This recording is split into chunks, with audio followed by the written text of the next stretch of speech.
Merci beaucoup. Bonjour. Ouais, comme David a dit, je m'appelle John Hayes. C'est un nom qui n'est pas tout à fait facile en français.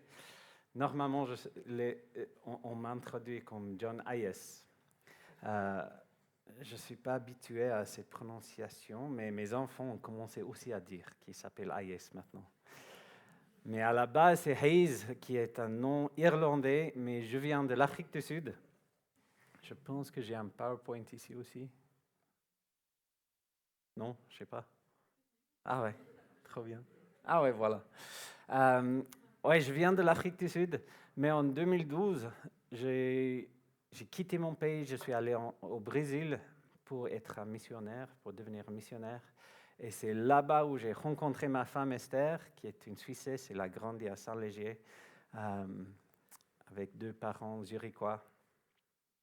Et puis, on a 3 enfants qui ne savent pas quelle langue ils doivent parler. Donc voilà, c'est ma fille aînée Melissa, mon fils Ruben et ma fille cadette Olivia. Et puis ça fait 4 ans qu'on est ici en Suisse et que je suis le pasteur de la chapelle de Clarens. À partir de 2012, je suis dans le ministère. Avant ça, j'étais missionnaire, j'étais ingénieur, pardon. Et puis j'ai tellement à cœur pour ce pays. Je sais que le Seigneur a beaucoup fait ici et je sais qu'il a beaucoup plus à faire. Et c'est un honneur alors d'être dans ce pays et encore plus d'être dans cette église. David est un bon ami avec qui je pense qu'on construit une bonne relation grâce au pastoral de la Fraie. Il est quelqu'un qui m'aide beaucoup dans certaines questions que j'ai et il est vraiment un bon appui. Donc vous avez la chance d'avoir un pasteur comme lui dans votre église. C'est quelqu'un qu'il faut prendre soin de chérir et de remercier pour son travail. Vous voyez, je suis un grand fan de votre pasteur. Mais on n'est pas là ce matin de parler de David. On est là parce que j'ai à cœur de partager avec vous des paraboles. On est à mon église à Clarens, à Montreux. On est en train de parcourir les paraboles de Jésus. Pourquoi? Parce que souvent, les chrétiens, on met trop d'accent sur 2 choses de la vie de Jésus. Sa naissance, du coup on peut célébrer Noël, et sa mort, et on peut célébrer Pâques. Et entre deux, on sait qu'il a fait des autres choses, et on connaît un peu, mais ça ne change pas beaucoup dans notre vie. Mais un chrétien qui a que la naissance et la mort de Jésus est un chrétien qui est en train d'attendre la mort. Pourquoi? Parce qu'on ne comprend pas tout à fait qu'est-ce que notre foi peut faire dans notre vie d'aujourd'hui. On devient les chrétiens trop spirituels. On devient les chrétiens qui savent que le Seigneur a fait beaucoup pour nous, mais en fait, l'effet vient avec la mort. Et on ne laisse pas le Seigneur vraiment changer notre vie.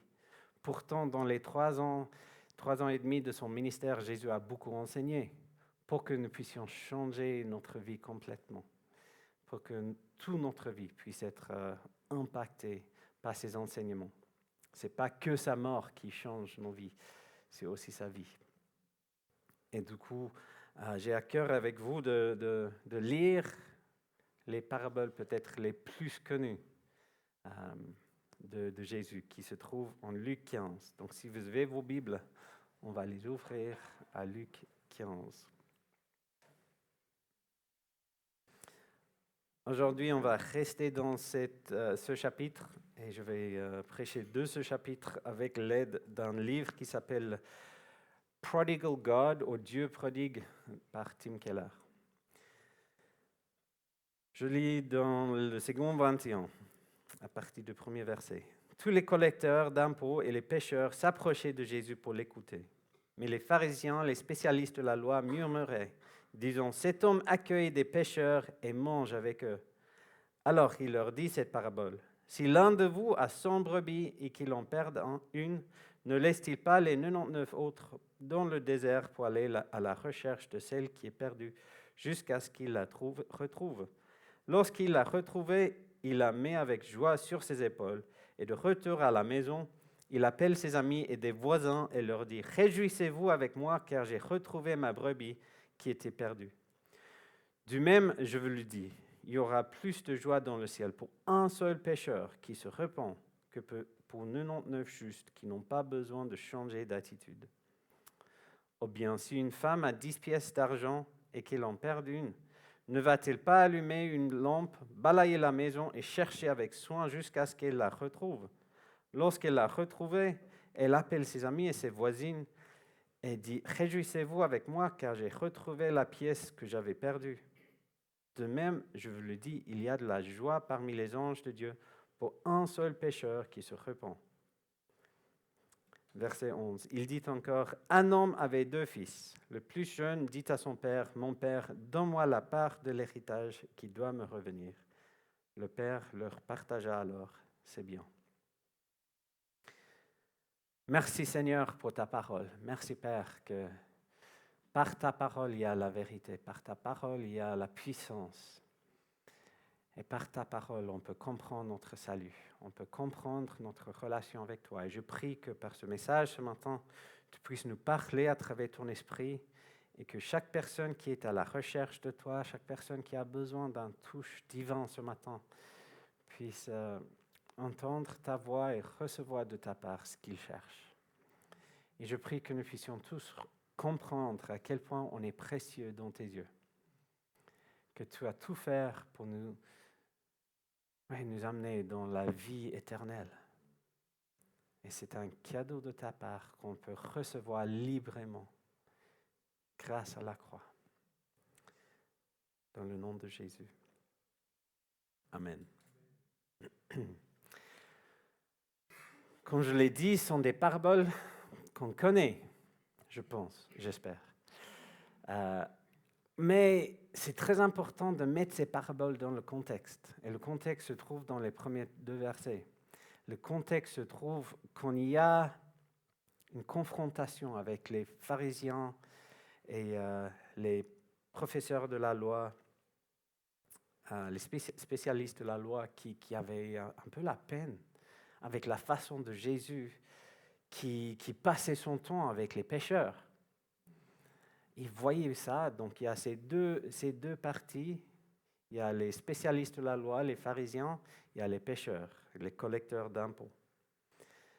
Et vu que Jésus était plus attractif pour les pécheurs et les collecteurs d'impôts, c'était pas facile pour les spécialistes de la loi de l'accepter.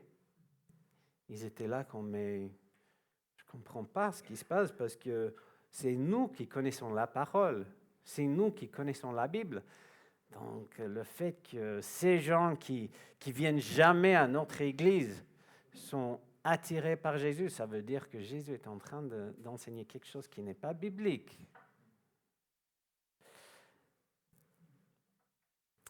Le problème se trouve avec le fait que les pharisiens, les spécialistes de la loi, ils ont un point de vue très encadré. En fait, nous avons tous un point de vue du monde qui a été formé dans peut-être notre enfance au fil des ans. Et maintenant, on a une façon de lire le monde ou de recevoir le monde. Et donc, quand on entend les choses, on le filtre entre ce cadre qu'on a construit. Et puis, grâce à ça, parfois, on a la peine de comprendre ce que Jésus enseignait. Et en fait, Jésus, il veut changer ça, il veut bousculer ça. Dans les années 60, Thomas Kuhn, il est un historien de sciences à Harvard. Il a publié un ouvrage célèbre dans lequel il a enseigné quelque chose de très intéressant. Il a dit que l'apprentissage n'est pas dans une ligne étroite, n'est pas juste on apprend et on accumule l'intelligence. Et c'est pas comme ça qu'on apprend les choses. Encore plus fort pour l'humanité ensemble. On apprend dans les paradigmes, d'accord? Et c'est que dans les paradigmes qu'on peut comprendre le monde. Donc on construit un paradigme et on lit les choses à travers ça. Et l'exemple le plus connu de ça, c'est le fait qu'il y avait une époque où on croyait que la Terre était le centre de l'univers et que qu'il y avait le modèle géocentrique en vigueur qu'on utilisait pour expliquer le monde. Alors le Soleil tournait autour de la Terre, aussi la Lune et les autres planètes, c'était nous qui étaient fixés. Mais au fur et à mesure, dans ce paradigme, il y avait des faits, il y avait des observations qui n'entraient pas dans le paradigme. Du coup, l'humanité a dû oser changer le paradigme. Et avec ce changement de compréhension, voilà, tout entrait très bien dans cette nouvelle façon de voir le monde. J'ai cette question pour nous ce matin. Est-ce qu'on est prêt? Donc voilà, ça c'est comme l'univers fonctionne, si vous ne saviez pas. Ce n'est pas le paradigme qu'on va travailler ce matin. Mais j'ai cette question. Quand ça vient Jésus, quand c'est autour de la Bible, est-ce qu'on a le même paradigme que Jésus? Est-ce qu'on a les mêmes avis de Jésus? Est-ce qu'on comprend les choses de la même façon que Jésus? Parce que le monde qu'on voit, la relation avec Jésus qu'on a, souvent est compris de cette façon, qu'on a le monde qui est mal, il y a du péché dans le monde et on doit sortir de ça. On doit sortir pour devenir les bons chrétiens, les bonnes personnes. On doit suivre les enseignements de Dieu, on doit s'éloigner du mal, du péché, et puis c'est comme ça qu'on va devenir différent. Et c'est ce que Dieu y cherche. Il cherche les gens différents. Il cherche les personnes qui détestent le péché et qui essayent de s'éloigner de ça. Et comme ça, on voit qu'il y a un peu une distinction entre nous et le monde. C'est-à-dire qu'il y a une division. Il y a les chrétiens. On fait très bien.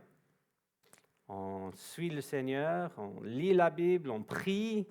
Le Seigneur il répond à nos prières. Et puis il y a le monde.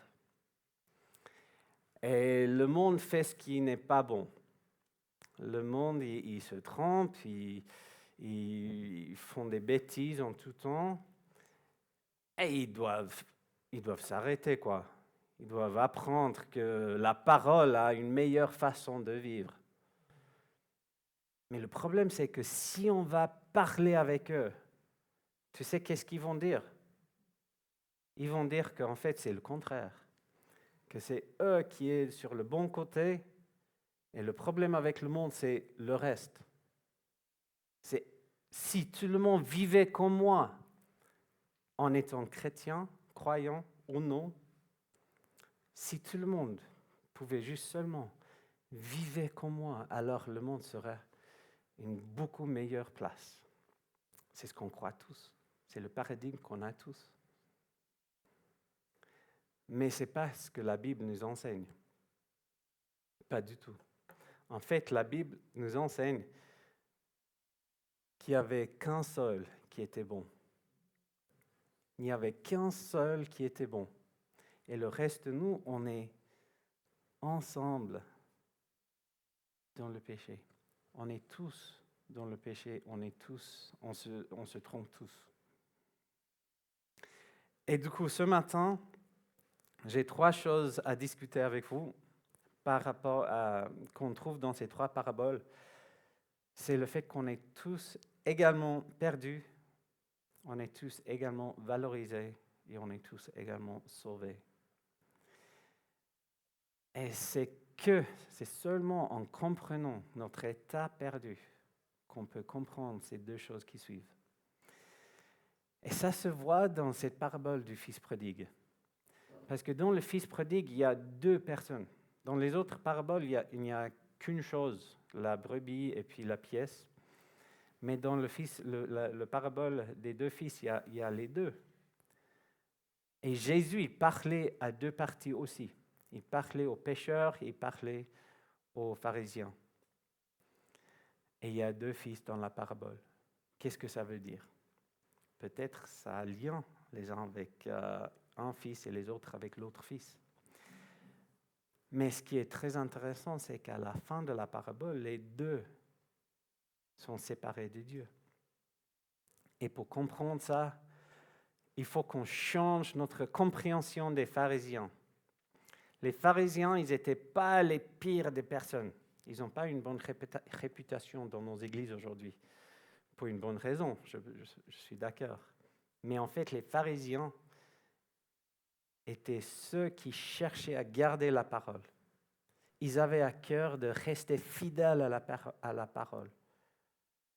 En fait, si on mettait dans les cadres qu'on a aujourd'hui, les pharisiens, ils étaient les évangéliques. C'est nous qui voulons rester fidèles à la parole.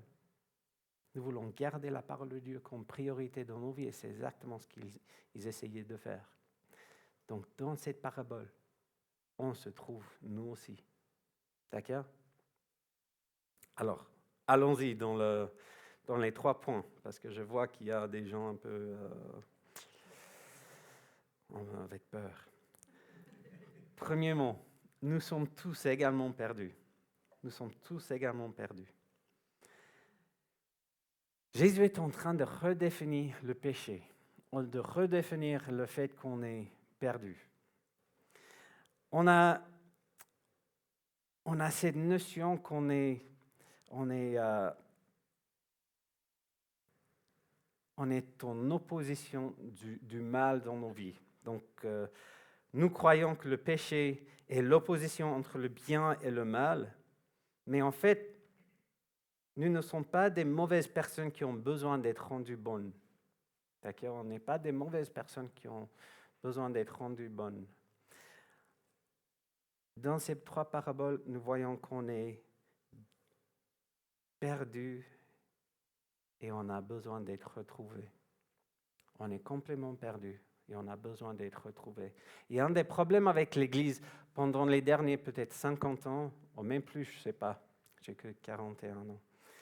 Mais un des problèmes avec l'Église, c'est qu'on a enseigné pour trop longtemps. On a prêché, on a évangélisé. Venir à l'Église parce que Jésus peut résoudre tes problèmes. Si tu as des soucis dans ta vie, viens à l'Église et Jésus va te donner un coup de main. Tu te sens faible, viens à l'Église, Jésus va te rendre fort. Tu es malade, viens à l'Église, Jésus va te guérir. Tu as besoin de réussir dans ta carrière, viens à l'Église et Dieu va te donner les indices. On a trop prêché pour trop longtemps. Tu es une mauvaise personne. Tu dois venir à l'Église pour que Dieu puisse te rendre bonne. Et pour ça, aujourd'hui, les gens, ils pensent qu'ils n'ont pas besoin de Dieu. Les gens, aujourd'hui, ils pensent qu'ils n'ont pas besoin de Jésus. Pourquoi? En fait, quand on est venu là, en Suisse, un des amis de ma femme l'a dit, « Ah, c'est sympa que tu es une chrétienne. C'est sympa. Moi, j'en ai pas besoin. » C'est ce que son ami l'a dit. Moi, j'en ai pas besoin de Dieu. Pourquoi? Parce que l'État prend soin de moi. C'est génial d'être dans un pays comme la Suisse. C'est trop bien. Construit sur les principes et les valeurs chrétiennes, c'est incroyable comme l'État prend soin de nous. Mais le message maintenant qui a été reçu par le public, c'est qu'on n'a plus besoin de Dieu. On a tout ce qu'il nous faut. Mais le problème n'est pas qu'ils ont besoin de l'aide. Le problème, c'est qu'ils sont morts dans leur péché. Et ils ont besoin de la vie. Pas juste eux, mais moi aussi. Je suis perdu. Et j'ai besoin de Jésus. Chaque jour de ma vie. Jésus a dit en Luc 19:10 qu'il est venu, en effet, le Fils de l'homme est venu chercher et sauver ceux qui étaient perdus. Est-ce que Jésus est venu pour toi? Seulement si tu réalises à quel point tu es perdu.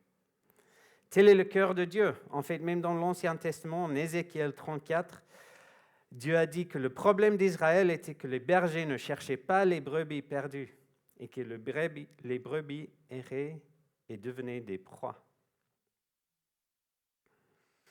Tu sais que les brebis ne sont pas faciles. Je ne sais pas s'il y a des fermiers là, des gens qui travaillaient avec les brebis. Un berger a dit ceci. Le mouton court à droite et à gauche et perd sa direction.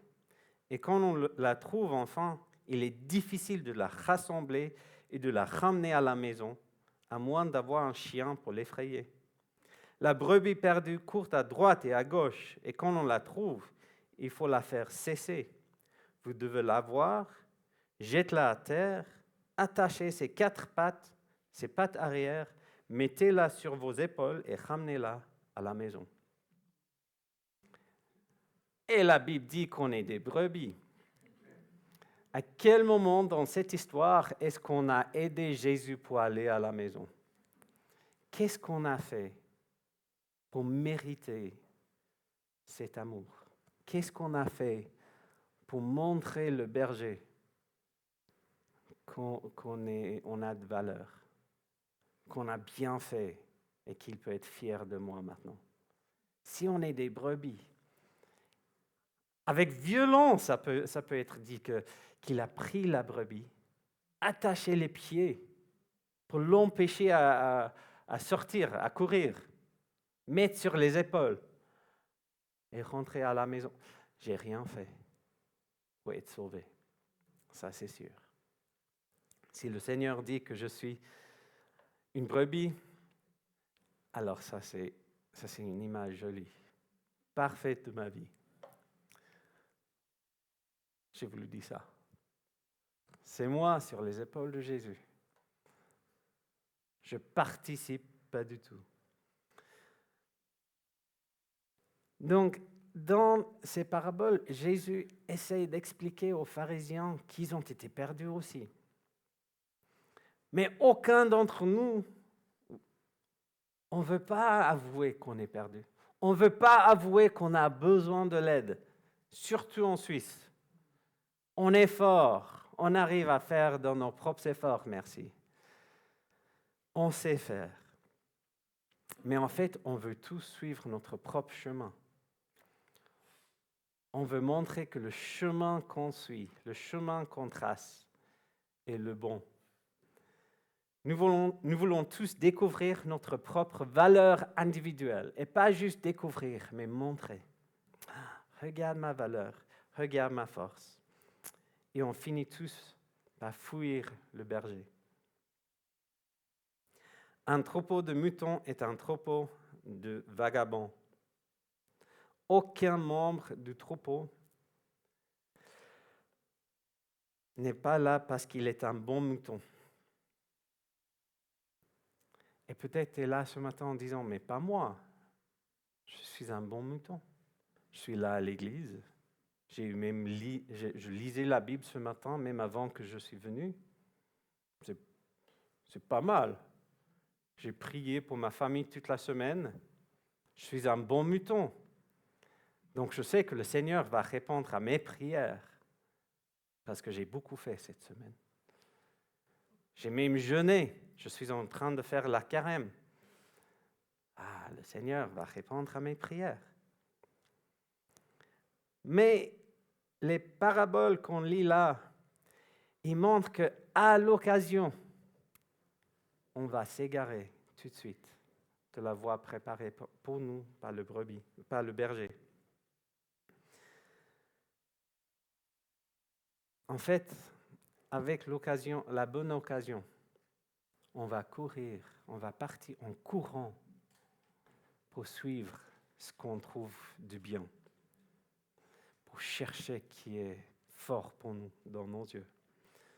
Dans la mesure où nous en sommes conscients, nous accepterons humblement les personnes difficiles à aimer et nous reconnaîtrons notre besoin d'engagement intentionnel. Mais Dieu, il dit que le troupeau n'est pas sa famille s'il ne t'a pas. Tu as de valeur dans les yeux de Dieu. Il a tout fait pour venir nous montrer ça. Dans ces paraboles, l'objet perdu a une telle valeur que le berger, la femme et le père souhaitent ardemment retrouver. Est-ce que nous irions faire la même chose? Chercherions-nous une seule brebis? Pour un berger, le troupeau est sa richesse, ses comptes. Toute sa richesse se trouve dans le troupeau. Pour autant, prendrez-vous autant de risques pour retrouver 1% de votre richesse? Il a laissé le troupeau vulnérable pour aller chercher la brebis. Je ne sais pas si j'aurais fait ça. Mais Jésus nous montre que le Seigneur, le Père, nous voit avec une telle valeur qu'il a décidé que sa famille a besoin de toi. C'est intéressant parce que une pièce de monnaie, une brebis, ils n'ont pas le choix. Ils étaient perdus. Ils n'ont pas pu choisir d'être sauvés. Ils n'ont pas pu choisir d'appeler leur berger ou la dame qui l'a perdu. Mais Dieu nous regarde avec une telle valeur qu'il dit « Je viendrai vous chercher. » Parce que je choisis d'avoir besoin de vous. C'est inimaginable ça. Son engagement envers nous, franchement, c'est inimaginable. Si toi, tu laisses une pièce de monnaie tomber de ta poche, combien de fois est-ce que tu t'arrêtes pour le chercher, pour la ramener? Surtout si ça tombe dans un endroit qui est difficile à chercher, à trouver. Tu sais, il y avait une année, c'était en automne, où j'ai perdu un portable. En arrivant chez mes amis, j'ai perdu un portable et c'est tombé de la voiture ou de la poche ou je ne sais pas quoi. Et c'était tout de suite couvert par les feuilles mortes. J'ai passé toute l'après-midi avec les amis et je suis rentré chez moi après et c'est alors que j'ai découvert que, oh mince, on a perdu le portable. Et là, j'ai commencé à chercher. Ce n'était pas une pièce de monnaie, mais on a commencé à chercher partout. La voiture était vidée et on n'a rien trouvé. Heureusement, il y a Find My iPhone. Et du coup, on a pu utiliser le deuxième portable pour trouver.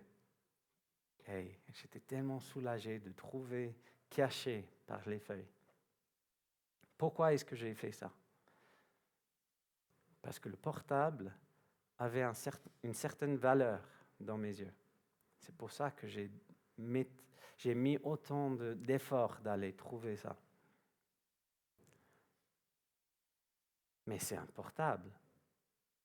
Il ne rend pas compte de la valeur qu'il a dans ma vie. Ce que j'aimerais te dire, c'est quand tu réalises ce que le Seigneur a fait pour toi, quand tu réalises l'effort que le Seigneur a mis à la recherche de toi, alors tu vas commencer à réaliser ta valeur dans ses yeux.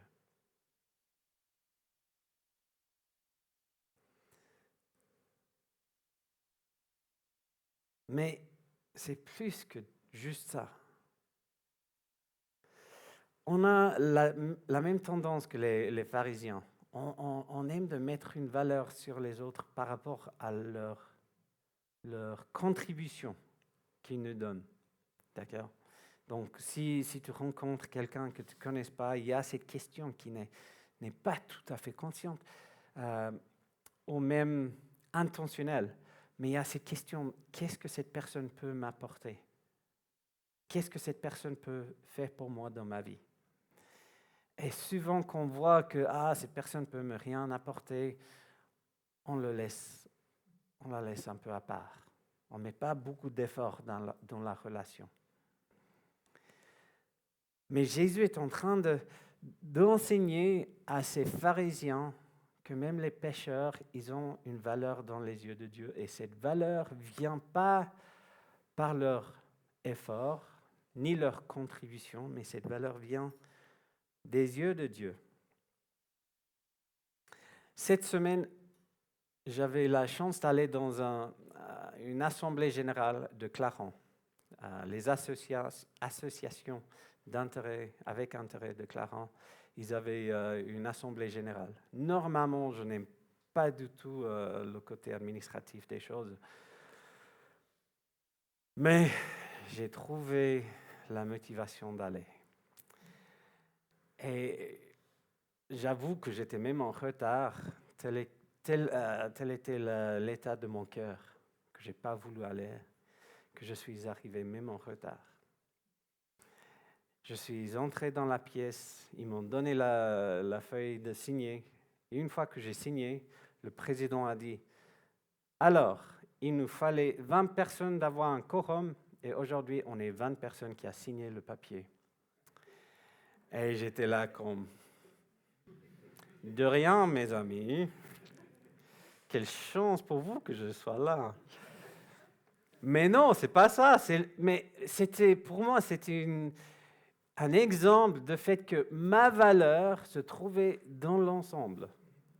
Dans l'ensemble, on a pu voter des choses, on a pu faire les décisions dans l'Assemblée, on a pu avancer parce que la valeur de chaque personne présente apportait une valeur à l'Assemblée ensemble, dans l'ensemble des choses.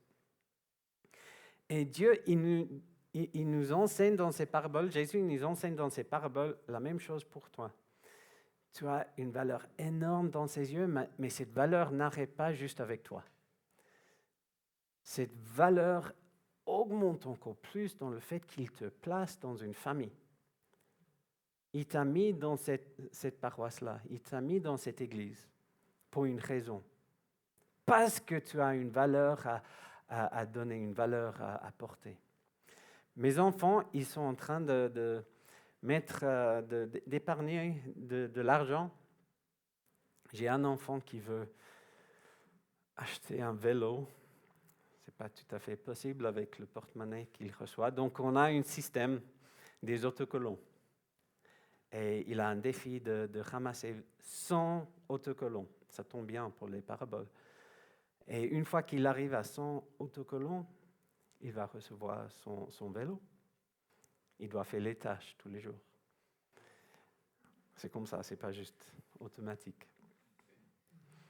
Oh, c'est difficile, mais voilà, il essaie de faire ses tâches. Alors, chaque fois qu'il fait ses tâches, ses devoirs, il sait que cet autocollant a une valeur énorme. Chaque autocollant est précieux parce qu'il peut le mettre sur la feuille avec les autres et l'ensemble apporte plus de valeur dans sa vie. Mais chaque autocollant lui est précieux. Et pour toi, pour le Seigneur, toi, tu es précieux. Il n'a pas besoin de toi pourtant. Mais il a choisi. Il t'a choisi, toi. Avec un amour que parfois on ne peut pas imaginer. Il a choisi d'avoir besoin de toi pour construire son royaume. Dans son église, il choisit d'utiliser l'église. Comment est-ce que je peux dire ça? Tu sais, quand Moïse, il était devant la mer morte, il élevait son bâton et la mer a séparé, n'est-ce pas? Qu'est-ce qui a fait ce bâton? Qu'est-ce que le bâton a fait? Rien du tout. J'ai élevé les bâtons devant ma banc, le banc, ça n'a rien fait. Tu peux essayer devant la mer, devant le lac, rien ne va se passer. Pourquoi le Seigneur l'a demandé d'élever le bâton?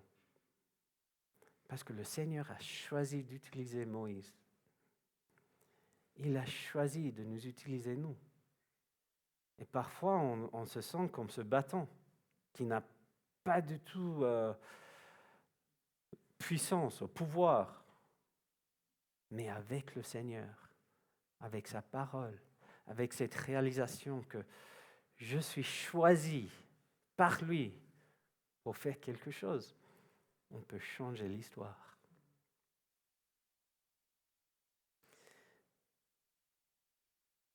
Du coup, ça nous amène au dernier point. Nous sommes tous également sauvés. Nous sommes tous également perdus. Nous sommes tous également valorisés et nous sommes tous également sauvés.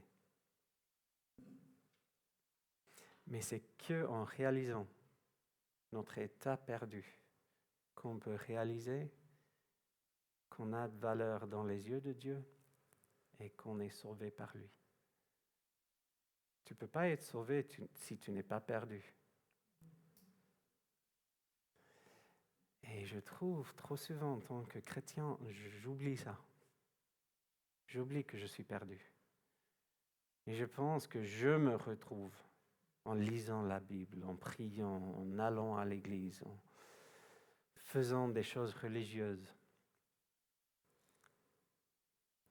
Et j'oublie que je suis perdu. Et je fais ces choses pas de me retrouver.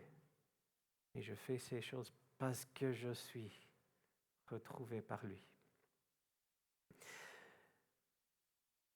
Ernest Gordon était un soldat britannique pendant la Seconde Guerre mondiale.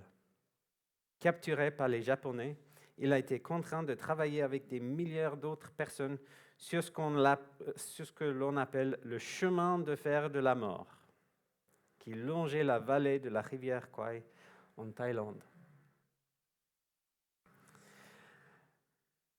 Pendant la Seconde Guerre mondiale, les prisonniers de guerre ont dû travailler sur ce chemin de fer et les conditions étaient si terribles que 1000 à 2000 prisonniers mouraient tous les 5000 construits.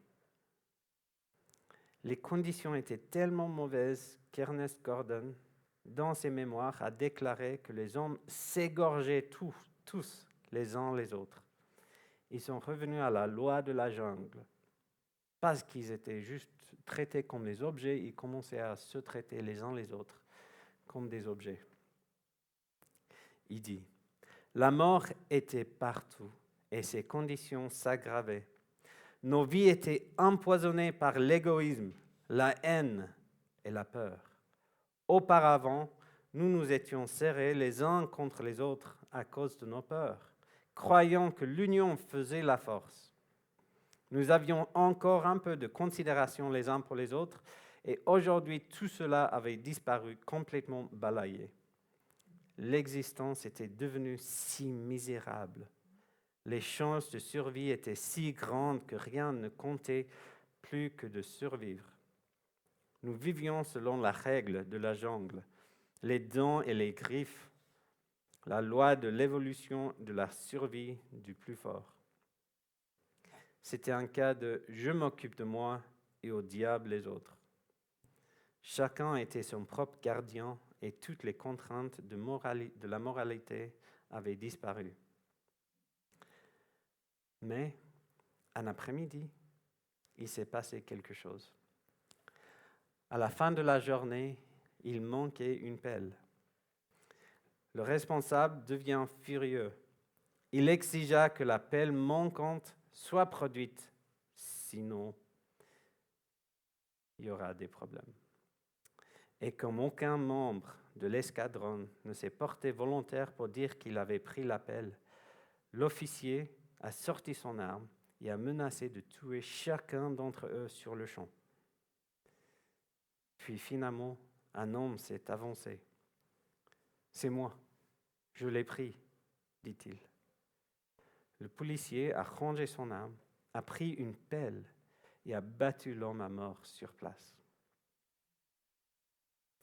Mais lors du deuxième contrôle des outils, cette fois-ci, aucune pelle ne manquait.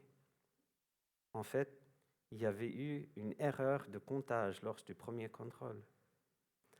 La nouvelle s'est répandue comme une traînée de poudre dans tout le camp, et l'homme innocent était prêt à mourir pour sauver tous les autres. L'incident a eu un effet considérable. Nous avons commencé à nous traiter comme des frères. Là, il y avait la menace de la mort tous les jours. Ils étaient tous perdus et c'était clair. Mais dès qu'ils ont trouvé la valeur dans la vie d'un compatriote, ils ont commencé à traiter les uns les autres comme quelqu'un pour qui quelqu'un a mouru.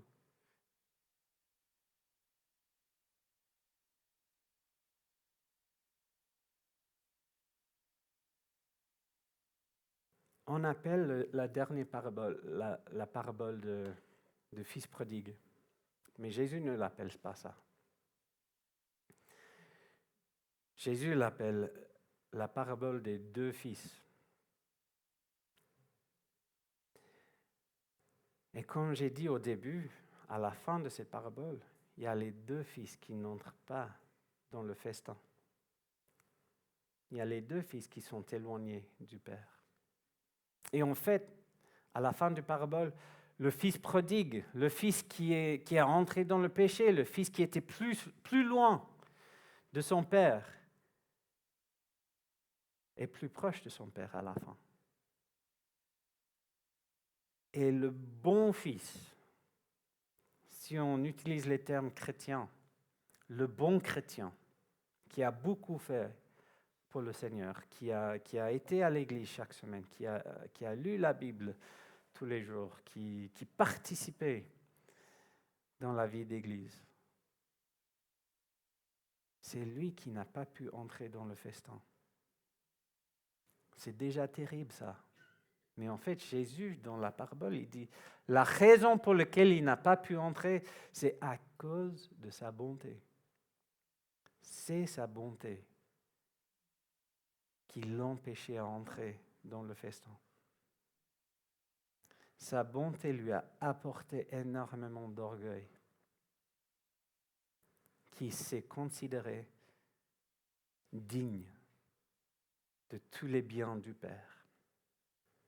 Parce que cette parabole, il y a deux fils qui voulaient les biens du Père, mais ils choisissaient deux façons différentes de réussir.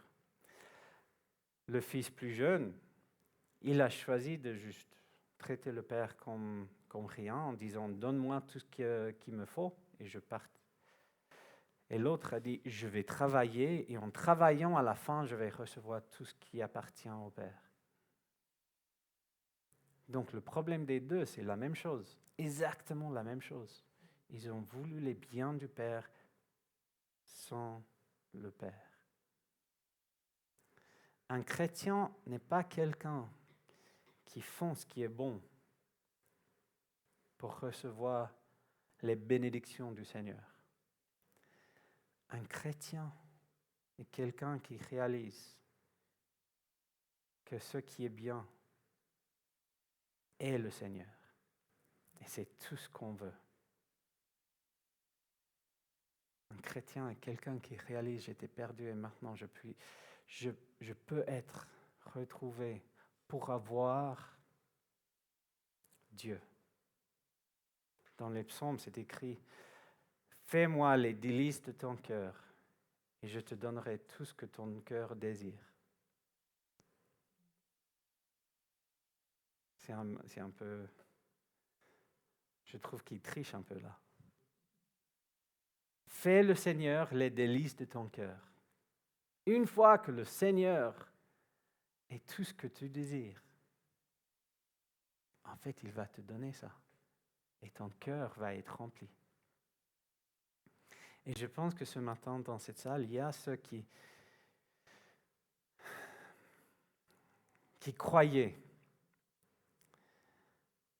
que peut-être si je fais ce qui est bien, le Seigneur, il va prendre soin de ma famille. Il va m'aider à avancer dans ma carrière. Il va me protéger, va me donner une bonne santé. Il va répondre à mes prières. Je pense, on a tous cette tentation de penser que si on fait ce qui est bien, le Seigneur va nous donner certaines choses. Mais j'aimerais te dire qu'il y a tellement plus pour toi. Il y a tellement plus pour toi.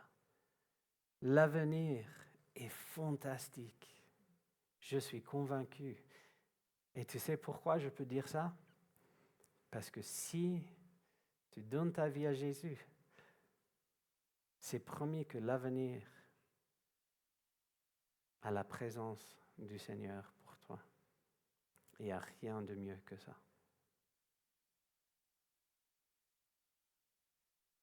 Donc j'aimerais juste prendre un moment, tous ensemble, pour te demander de réorienter vos cœurs. De juste poser cette question, qu'est-ce qui est le désir de mon cœur?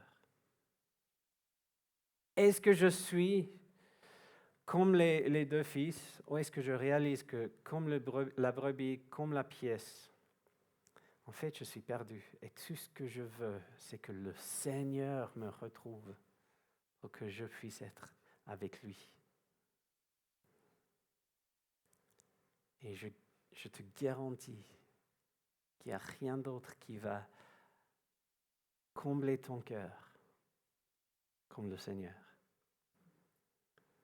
Donc, prendrons un moment dans la prière, dans le silence, et après je vais finir par une prière.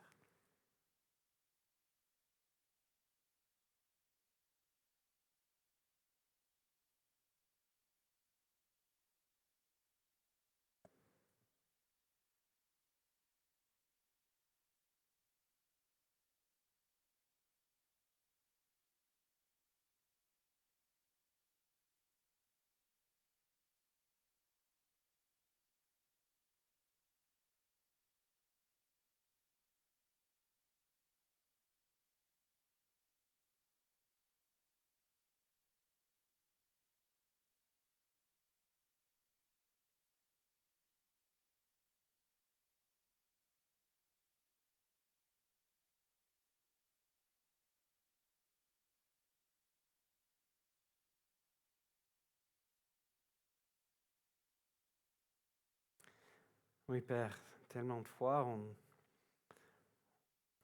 ne réalise pas à quel point on est aimé.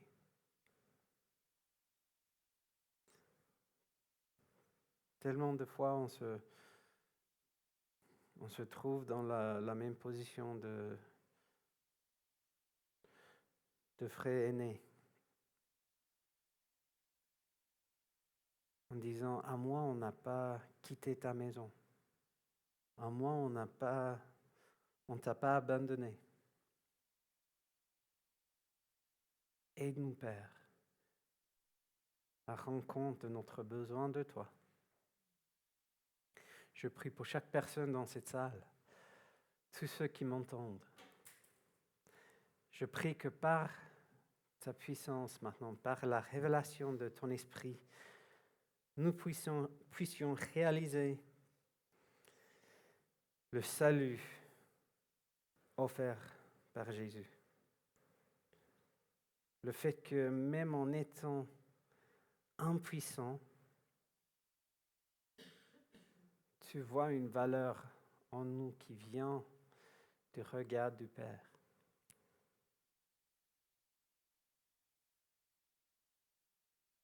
Et une fois qu'on puisse réaliser ça, que tu puisses aussi nous montrer ce que Jésus a fait sur la croix et l'importance de ce sacrifice. Parce que maintenant, on peut être appelés les filles et les fils de Dieu Tout-Puissant. Et on peut t'appeler Père. Aide-nous, Père. En tant que chrétien, en tant que